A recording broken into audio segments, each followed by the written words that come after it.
Back to our vlog चाहिँ भन्दिनँ welcome back to our the voice kids of Nepal छ है। आज चाहिँ म द भोइस किड्स अफ नेपालको एउटा सानो हाम्रो बोल्नु छ नि हाम्रो सानो सिजन 4 चल्छ होइन। सिजन 4को कन्टेस्टेन्ट एउटा बोल्नु छ नि 6 वर्षको बुनु 6 वर्षको बुनु हामी 6 वर्षमा के गर्थ्यौँ मलाई 6 वर्षमा हामी के गर्थ्यौँ होला अहिले त हेर 6 वर्षमा हाम्रो त्यो बुनुले गाएर देखाइदिनु भएको छ।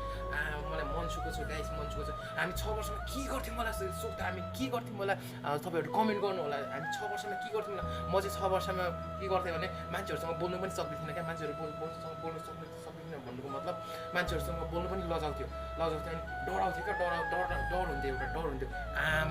गरेर देखाएको छ हाम्रो सिजन 3 भोइस त्यो सिजन 3मा एउटा आलाप भनेको सेम गाइज। तपाईँहरूले पनि द भोइस किड्स अफ नेपालमा गएर हेर्नु पनि सक्नुहुन्छ। सो मेरै भेटिहाल्नु भयो भने तपाईँले हेर्नु पनि सक्नुहुन्छ। सो भेटिहाल्नु भयो भने तपाईँहरूले लाइक अनि कमेन्ट अनि सेयर गर्न चाहिँ नबिर्सिनु। Like go